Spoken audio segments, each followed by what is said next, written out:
दोस्तों कल के वीडियो का रिस्पांस बहुत अच्छा रहा था। मुझे ये जानकर बहुत खुशी हुई कि बहुत सारे ऐसे बच्चे हैं जो करंट अफेयर्स के वीडियो को पूरा आखिरी तक देखते हैं बिना वीडियो को स्किप किए। आपको बताना चाहूँगा यूट्यूब एक बहुत बड़ा जाल है।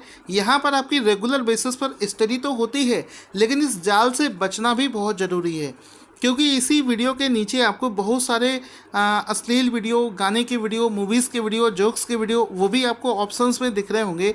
तो उन सब से बचकर आपको पढ़ाई के वीडियो देखने पड़ते हैं। तो फोकस करके सिर्फ एजुकेशनल वीडियोस में ही टाइम गवाइए। अब देखो, आज का जो सबसे पहला प्रश्न है वो बना है कि हाल ही में असम कंजर्वेशन रिजर्व भारत का 48वां रामसर स्थल बना है। यह किस राज्य में स्थित है? तो आंसर हो जाएगा उत्तराखंड राज्य में स्थित है। अब इसमें आपको बहुत सारे कन्फ्यूज़न हो सकते हैं कि सर ये एक टर्म है। मेरे बहुत सारे बच्चों को हमेशा ये कन्फ्यूज़न रहता है कि सर कई बार हमने नाम सुना है, ये जो रामसर साइट्स होती हैं ये एक्चुअल में क्या होती हैं। तो देखो, आपको समझ में इस वजह से नहीं आता था क्योंकि ये जो रामसर नाम का शब्द है आपने हिंदी में कभी नहीं सुना होगा। ये कोई हिंदी शब्द नहीं है। तो यहाँ पर क्या है कि रामसर साइट्स जो है, एक रामसर नाम की एक जगह है। कहाँ पर है ये मैं आपको अभी बताऊंगा थोड़ी देर में। एक रामसर नाम की एक जगह है जहाँ पर एक संधि हुई थी। तो वो जो कन्वेंशन हुआ था, वो जो संधि हुई थी वहाँ पर, इसी वजह से उस जगह के नाम पर इसको रामसर साइट्स के नाम से जाना जाने लगा। अब ये देखो, रामसर साइट्स जो होती हैं इसको मैं एक दूसरा शब्द देता हूँ तो आपको समझ में आ जाएगा। इसको बोला जाता है वेट लैंड। वेट मतलब गीला, लैंड मतलब ज़मीन, वेट लैंड। अब आपको समझ में आ रहा होगा कि हाँ सर, भारत का 48वां आर्द्र भूमि, हिंदी में बोलेंगे आर्द्र भूमि, आर्द्र भूमि, हिंदी में बोलेंगे आर्द्र भूमि। अब आपको आराम से समझ में आ रहा होगा। चीज़ें वो आपको समझ में आ जाती हैं जिनके शब्दों से उसका मतलब समझ में आ रहा हो। अब जिसके शब्दों से ही उसका मतलब ना समझ में आ रहा हो, वो चीज़ें कभी भी आपको समझ में डायरेक्टली नहीं आएंगी। तो अब हमेशा से याद रखना, रामसर साइट्स का मतलब है कि रामसर तो एक वो स्थान है जहाँ पर ये जो आर्द्र भूमि से रिलेटेड एक संधि हुई थी, उस जगह पर हुई थी। इस वजह से उसको रामसर स्थान बोलते हैं, रामसर बोलते हैं। एक्चुअल में ये वेटलैंड को लेकर एक संधि हुई थी। तो अब क्वेश्चन का मतलब ये हुआ कि भारत में हाल ही में एक नया वेटलैंड जो है उसको रामसर साइट्स घोषित कर दिया गया है। तो ये भारत का 48वां रामसर स्थल बना है। ये उत्तराखंड राज्य में स्थित है। एक और फैक्ट आप यहाँ पर जानें कि ये उत्तराखंड का पहला रामसर साइट्स है, यानी कि वेटलैंड है। अब वेटलैंड की भूमिका क्या होती है? देखो, हमारे पर्यावरण में हर तरीके की चीज़ का इम्पोर्टेंस होता है। जैसे कहीं पर पानी में तालाब भरा हुआ है, उसका इम्पोर्टेंस है, नदियों का इम्पोर्टेंस है, और मरुस्थल का इम्पोर्टेंस है, उपजाऊ ज़मीन का इम्पोर्टेंस है। ये सब मिलकर ही एक इकोसिस्टम को डेवलप करते हैं। उसी प्रकार से जो आर्द्र भूमि होती है, आर्द्र भूमि एक ऐसी जगह होती है जहाँ पर ऊपरी सतह पर पानी होता है या फिर सतह से थोड़ी सी नीचे ही कुछ पानी आपको मिल जाता है। तो वो क्या होता है, पारिस्थितिकी इकोसिस्टम के हिसाब से इम्पोर्टेंट होता है। इस वजह से इसके क्वेश्चंस बनते हैं। तो पूरे विश्व लेवल पर जितने भी जो रामसर स्थल है उसको कंजर्व किया जाता है, उसको सूची में डाला जाता है। और भारत में कुल 38 रामसर साइट्स हो चुकी हैं। तो अब आई होप आपको सारी चीज़ें अच्छे से क्लियर हो गई होंगी। यहाँ पर आप देखेंगे ये वो रामसर साइट्स है। यहाँ पर देखो, पानी जो ऊपर सतह पर होता है इसको रामसर साइट्स यानी कि आर्द्र भूमि के रूप में जाना जाता है। इसमें देखो लिखा है Assam conservation reserve becomes Uttarakhand's first, Uttarakhand का पहला रामसर साइट्स है। इसमें देखो, अब इसके बारे में जितने भी इम्पोर्टेंट पॉइंट्स बनते हैं, अलग से आपको कोई टॉपिक नहीं पढ़ना है। जो टॉपिक जहाँ का होगा उसी जगह अगर पढ़ लो तो ज़्यादा अच्छे से चीज़ें दिमाग में बैठ जाती हैं। क्योंकि कल एक दोस्त स्टूडेंट कमेंट कर रहे थे कि सर अगर आप ये जो इम्पोर्टेंट पॉइंट्स वाला सेक्शन है इसको लेकर अलग से वीडियो बनाएं तो अच्छा है। मेरे हिसाब से किसी भी करंट के टॉपिक से जुड़ा हुआ जो टॉपिक है स्टैटिक जीके का, वो उसी के साथ में पढ़ोगे तो आपको जीवन भर के लिए समझ में आ जाएगा। तो ये जो असम कंजर्वेशन है ये उत्तराखंड की पहली रामसर साइट्स है। और ये कहाँ पर स्थित है? ये हिमालयन राज्य के गढ़वाल क्षेत्र में देहरादून के पास में यमुना नदी के तट पर स्थित है। अब अगर आपसे कोई पूछे भारत में रामसर साइट्स की संख्या कितनी हो गई है, तो ये 38 पहुंच गई है। साथ ही साथ में रामसर साइट्स क्या होते हैं इसको मैं बता चुका हूं, लेकिन एक बार फैक्ट्स जान लेते हैं कि 2 फरवरी 1971 को ईरान के कैप्सियन सागर के तट पर स्थित एक जगह है रामसर, वहाँ पर वेटलैंड्स को लेकर ये संधि हुई थी जिसमें कई देशों ने साइन किया था। इस वजह से कुछ लोग इस संधि को रामसर साइट्स कन्वेंशन या फिर वेटलैंड कन्वेंशन के नाम से भी जानते हैं। इस संधि को 1975 में लागू कर दिया गया था और इसका इंटरनेशनल महत्व भी है। दुनिया के कई देशों में वेटलैंड्स को चिन्हित किया जा रहा है और भारत ने इस संधि में 1982 में सिग्नेचर किया था। भारत 1982 से इसको मानता है। इसके अलावा कुछ और चीज़ जानते हैं, इसी में एक टर्म होता है जिसको मॉन्ट्रियूक्स रिकॉर्ड के नाम से जाना जाता है। इसमें एक लिस्ट बनाई जाती है, इसी से जुड़ा हुआ टर्म है, आपको याद रखना है।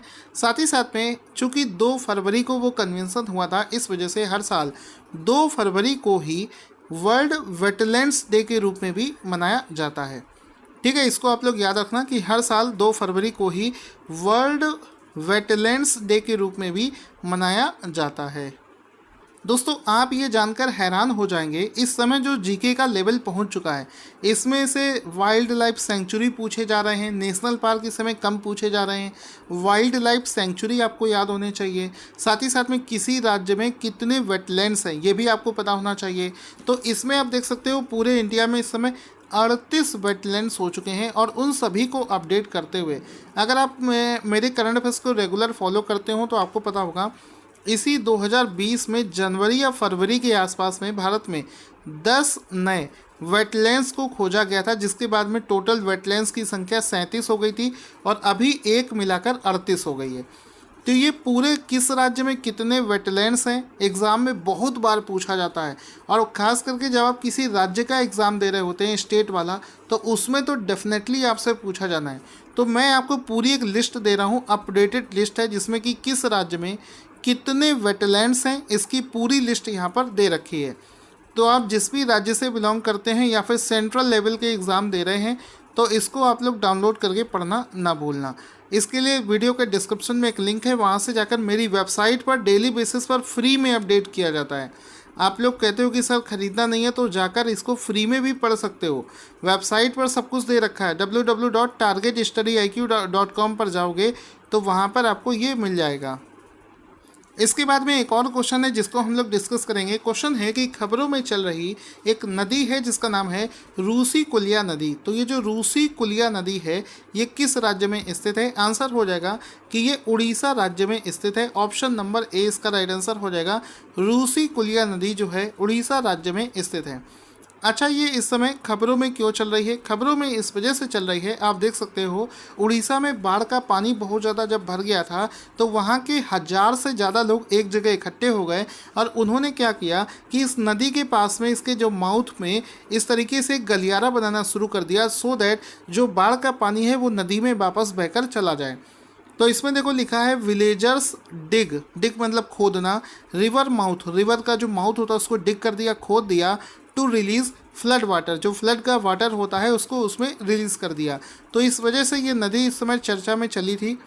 और यूपीपीसीएस एग्ज़ाम का पैटर्न देखो तो वो खबरों में चल रही चीज़ों को ज़्यादा पूछता है। इसी प्रकार से हर एग्ज़ाम में पैटर्न पूछा जाता है। तो रूसी कुलिया नदी जो है ये उड़ीसा राज्य में स्थित है। ठीक है, आगे चलते हैं। क्वेश्चन है कि किस मंत्रालय के द्वारा अक्टूबर 2020 में कला संस्कृति विकास योजना KSVY की शुरुआत करी गई है? तो ये जो KSVY कला संस्कृति विकास योजना जो है इसको हाल ही में संस्कृति मंत्रालय के द्वारा लॉन्च किया गया है। तो ऑप्शन नंबर ए इसका राइट आंसर हो जाएगा। अब इस योजना में क्या करना होगा, देखो इसके नाम से ही पता चल रहा है कला और संस्कृति। देखो क्या होता है कि जो कला और संस्कृति से जुड़े हुए जो लोग होते हैं, कोरोना वायरस के चलते ये जो सांस्कृतिक कार्यक्रम होते हैं इनको प्रेजेंट करने वाले जो लोग होते हैं उनकी फाइनेंशियल कंडीशन ख़राब हो रही है, उनकी जीविका पर बहुत बड़ा असर पड़ा है। तो सरकार अभी क्या चाहती है कि ऐसे कला और संस्कृति से जुड़े हुए जो लोग हैं उनको फाइनेंशियल हेल्प प्रदान करने के लिए उन्होंने क्या किया है, एक गाइडलाइंस जारी करी है। उस गाइडलाइंस में बहुत सारे पॉइंट हैं, उनमें से एक इम्पॉर्टेंट पॉइंट ये है कि अब ऑनलाइन मीटिंग्स के माध्यम से भी इस महोत्सव को ऑर्गेनाइज किया जाएगा, सो दैट इनकी जीविका किसी तरीके से चल सके। तो इसको आपको याद रखना है कि ये जो KSVY यानी कि कला संस्कृति विकास योजना है, ये संस्कृति मंत्रालय के द्वारा लॉन्च करी गई है। ठीक है, आई होप आपको समझ में आ गया होगा। अब इसके बाद में क्वेश्चन है कि अक्टूबर 2020 में ही bending the curve the restorative power of planet based diet नाम से एक रिपोर्ट है, जिसको हाल ही में किसने तैयार किया है? तो आंसर हो जाएगा, इस रिपोर्ट को हाल ही में WWF world wild life fund WWF के द्वारा इसको तैयार किया गया है। तो ऑप्शन नंबर डी इसका राइट आंसर हो जाएगा। इसमें आप देख सकते हो लिखा है bending the curve the restorative power of planet based diet. ठीक है, तो ये इसका राइट आंसर हो जाएगा WWF के द्वारा, जिसका कि लोगो भी आप यहाँ पर देख सकते हैं, उसके द्वारा इस रिपोर्ट को तैयार किया गया है। अच्छा, एक चीज़ आप लोग बताना कि WWF का जो मुख्यालय है वो कहाँ पर स्थित है, आपको कई बार बता चुका हूँ, जल्दी से कमेंट करके बताना ना भूलना। अब इस रिपोर्ट में क्या है, इस रिपोर्ट में ये है कि किसी भी क्षेत्र विशेष में जो डाइट होती है वो अलग होती है। जैसे इंडियन कॉन्टिनेंट्स के लोगों का डाइट अलग होगा, दूसरे कॉन्टिनेंट के लोगों का डाइट अलग होगा। इसी का डिटेल में विश्लेषण करती है ये रिपोर्ट, जिसमें कि 147 देशों और 6 क्षेत्रों में भोजन की खपत का जो पैटर्न है उसका डिटेल लेवल पर विश्लेषण करती है ये रिपोर्ट। आगे चलते हैं। अक्टूबर 2020 में ही कती बिहू त्यौहार जो है, कती बिहू फेस्टिवल किस राज्य में मनाया जाता है? आंसर हो जाएगा असम राज्य में मनाया जाता है। तो ऑप्शन नंबर ए इसका राइट आंसर हो जाएगा कि अक्टूबर 2020 में कती बिहू नाम से जो फेस्टिवल है इसको असम राज्य में मनाया जाता है। ऑप्शन नंबर ए इसका राइट आंसर हो जाएगा। इसमें आप देख सकते हैं ये हैप्पी बिहू यानी कती बिहू। कती बिहू क्या है कि देखो अच्छे से बताता हूँ, बहुत अच्छा फेस्टिवल है, आपको सुनकर भी खुशी होगी। इसको एक प्रकार से कृषि का त्यौहार भी माना जाता है। असम में क्या होता है, जब फसल बिल्कुल तैयार हो जाती है, बिल्कुल कटने वाली होती है, लहरा रही होती है खेतों में, तो उसी खुशी को दर्शाने के लिए असम में ये त्यौहार मनाया जाता है। ये जो कती बिहू त्यौहार है, एक्चुअल में ये बिहू त्यौहार इसको जाना जाता है।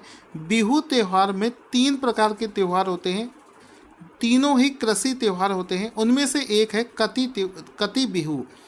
ठीक है, तो इसमें फसल की पैदावार होने के बाद में इस त्यौहार को वहाँ पर मनाया जाता है। इसको फसल का त्यौहार कहते हैं, ये भी आपको पता होगा। साथ ही साथ में असम में 3 बिहू त्यौहार मनाए जाते हैं। तीनों का नाम आपको बताता हूँ। पहले का नाम है बोहाग या रोंगली बिहू, दूसरे का नाम है माघ या भोगली बिहू, तीसरे का नाम है कती बिहू। तो ये 3 प्रकार के बिहू फेस्टिवल है जिसको वहाँ पर मनाया जाता है।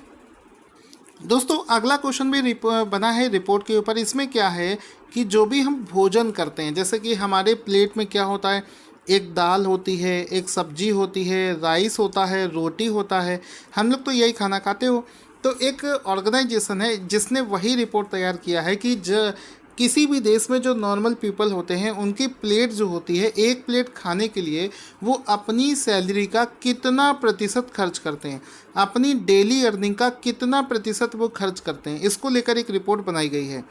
तो एक इसका फ़ोटो फ़ोटो यहाँ पर लगाना भूल गया हूँ। अगला इसी में देखो क्या बनेगा कि लिखा है द कॉस्ट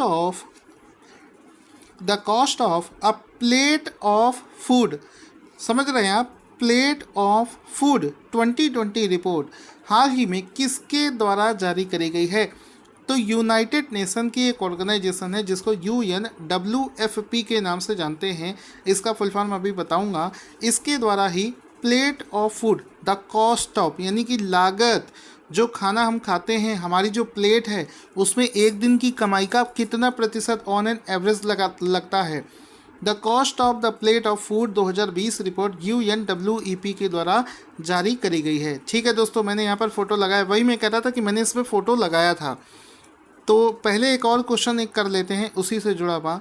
इसी रिपोर्ट में the cost of plate of food 2020 में 36 देशों में भारत कौन से स्थान पर रहा है? तो 36 देशों में भारत की रैंक अच्छी नहीं है, आई है 28। ऑप्शन नंबर सी इसका राइट आंसर हो जाएगा कि 36 देशों में भारत को 28वां स्थान प्राप्त हुआ है।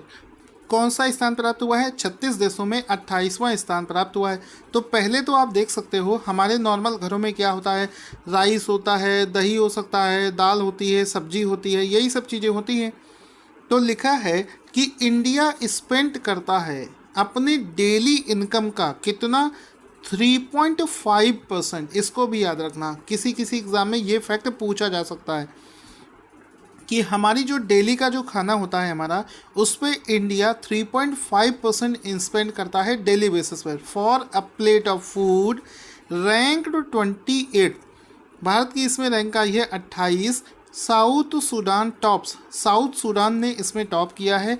यूएन WFP रिपोर्ट, यूएन का WFP का एक रिपोर्ट हाल ही में जारी किया गया है। तो इसमें दोस्तों कोई भी पॉइंट आपसे छोड़ा नहीं गया है। इसमें देखो UNWEP का फुल फॉर्म अगर आपसे पूछे तो आंसर कर देना united nations world food programme, ये इसका पूरा फुल फॉर्म हो जाएगा। इंडिया कितना खर्च करता है अपने डेली बेसिस का? ऑन एन एवरेज 3.5% वो एक प्लेट में खर्च कर देता है, जबकि अमेरिका जो है ये 0.6% खर्च करता है। ठीक है, वो एक अलग चीज़ हो गई। इसी प्रकार से एक और रैंक और इंडेक्स का प्रश्न बना है। आज बहुत सारे क्वेश्चन रैंक और इंडेक्स पर बने हैं कि एशिया पावर इंडेक्स 2020 में भारत की जो रैंक है वो कौन सी आई है? तो आंसर हो जाएगा भारत इस लिस्ट में चौथे स्थान पर आता है। अब ये लिस्ट इसमें क्या बताती है? ये लिस्ट बताती है एशिया में कौन से देश का कितना बोलबाला है, कौन से देश का भौकाल चल रहा है, ये बताता है। और इस भोकालबाजी में भारत चौथे स्थान पर है कि एशिया में भारत का जो ताकत है, भोकाल है, वो चौथे स्थान पर आता है। किस देश ने एशिया पावर इंडेक्स 2020 में शीर्ष यानी कि पहला स्थान प्राप्त किया है? तो आंसर हो जाएगा संयुक्त राज्य अमेरिका। संयुक्त राज्य अमेरिका ने इस लिस्ट में पहला स्थान प्राप्त किया है, यानी कि अमेरिका का सबसे ज़्यादा प्रभाव है एशिया में। ठीक है, आप देखो वैसे तो अमेरिका का जो प्रभाव है एशिया में कम होता जा रहा है, इसके बावजूद भी वो पहले स्थान पर आया है। ठीक है, इसमें आप लोग देखेंगे ये जो लिस्ट है कि एशिया में प्रभाव रखने वाले 10 सबसे शक्तिशाली देशों में अगर बात करी जाए तो अमेरिका जो है 81.6 स्कोर के साथ में पहले स्थान पर है। पिछले साल और अभी तक इसका स्कोर जो है 90s के टर्म में हुआ करता था, लेकिन कोविड-19 से फाइट करने के दौरान उसका ये प्रभाव जो एशिया पर है वो कम हो रहा है। कारण क्या है? चीन बहुत उछल रहा है, चीन की पावर बढ़ रही है, चीन का भूकाल बढ़ रहा है, चीन दबाते जा रहा है एशिया के सभी देशों को। चीन का रेशियो बढ़ रहा है। जापान तीसरे स्थान पर है, इंडिया अभी चौथे स्थान पर आता है, लेकिन इंडिया तेज़ी से प्रोग्रेस कर रहा है।